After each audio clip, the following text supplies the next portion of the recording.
Today I'm going to show you 9 different possible watercolor techniques you can use. First, start by setting up your supplies on your dominant hand side. So I'm right-handed, my things are on the right. Wake up your watercolors by adding some water to each well that you plan on using. We'll start with our graded wash. Graded wash, you're going to first load up your brush with an intense amount of color because you want to start pretty dark with your color.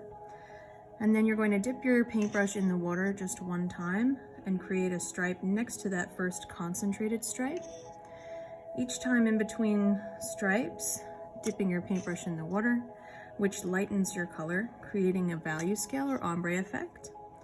As we know with watercolors, lightening our paint color is done by adding water rather than adding white paint, as we do with something like acrylic or tempera.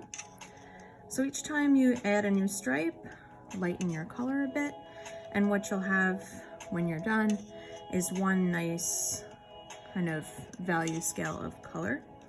Now, as you're doing this, I also like to kind of drag my paintbrush off the edge of my cup so that I don't have too much water on my brush. What happens if you end up getting these little puddles of water is you can just dry your paintbrush on a paper towel and kind of soak up the water just a little bit. We don't want to let those puddles sit or it'll end up sort of blooming outward and you'll have these kind of yucky marks that won't go away once your paint is dry. But that's a nice graded wash. Okay, the next one is our salt resist, and this is just regular table salt that you use at the dinner table. So first you'll paint your section with whatever colors you want. And any of these tricks and techniques that you do are things that you want to do before your paint is dry, because if you wait until your paint is dry, it really won't work. So get your colors onto the paper, and before it dries, take a little bit of table salt and kind of sprinkle it on. It really doesn't take a lot of salt. A little bit goes a long way. What's going to happen now is each little grain of salt is going to soak up the watercolor in that spot, leaving these little starry kind of speckled effects. The next is crayon resist. Now for crayon resist, you want to use either wax crayons, like the regular 64 crayon box type crayons, or you can use oil pastels, which I actually really like even better. Oil pastels are a bit more concentrated, thicker, so when you paint over them, they're a little more bright. So you can take your color, whatever color you prefer, and paint right over the oil pastel or the crayon, and magically it reveals itself because the oil and water don't mix. This is such a fun little trick that you can kind of do. And start first with your oil pastel. It doesn't work the reverse. You can't put the crayon on top and have the same effect. You have to lay your crayon down first. Okay, so that's a fun one. Next one is called wet and wet. And what you're going to do is first put down whatever color of your choice. And then before the paint dries on that first color, you're going to drip another color into it. And what's going to happen is the second color will kind of bleed outward. This is a really fun trick if you wanted to do something like paint bushes or leaves in the distance that look blurry and far away. The wet and wet trick will really do that because, as you can see, the red is kind of like working its way into the green and kind of blending outward, which is really fun. Dry brush is just what it sounds like.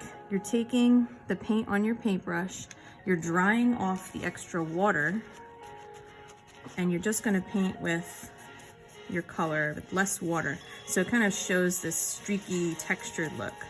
This is great for using a second layer. So when your first layer is dry, you can add the dry brush as a second layer.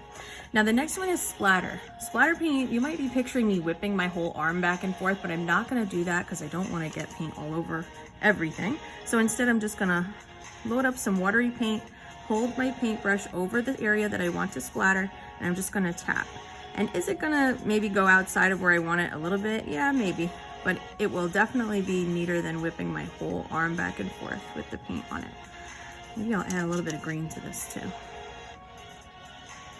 So much fun, splatter painting. Okay, rubbing alcohol is the same kind of rubbing alcohol that you would use if you went to the school nurse for a cut or something. What you're gonna do for this is first just paint your section, whatever color or colors you want. And then before that dries, you're going to drip in a little bit of this rubbing alcohol, and it's going to make almost bubbles or stars. So I'll kind of just pour a little bit of rubbing alcohol into the cap. And look at how cool. It just kind of pushes the watercolor out of the way. You can paint with it too if you wanted to paint waves or something. Or if you wanted to create lighting and shadowing, you could do that with the rubbing alcohol. Okay, tissue blot is for creating clouds. So first we have to get our sky color painted, and we want to kind of work quickly with this. So we're going big brush stroke side to side, and before the paint dries, you're going to take a tissue, twist it in, and it kind of removes a cloud, which is kind of neat. It lifts off the paint that's underneath. Got to work quickly with this one, so make sure you have your tissue ready before you start. Okay, the last one is saran wrap. This is something that you want to do last because the saran wrap has to stay on there until the next class. So you just get a little piece of saran wrap or cling wrap, glad wrap, whatever you may have. Put down your paint. What other color should I put with orange? Let me see. Oh, I'll try purple with orange. How cool would that be? Maybe I'll do green too.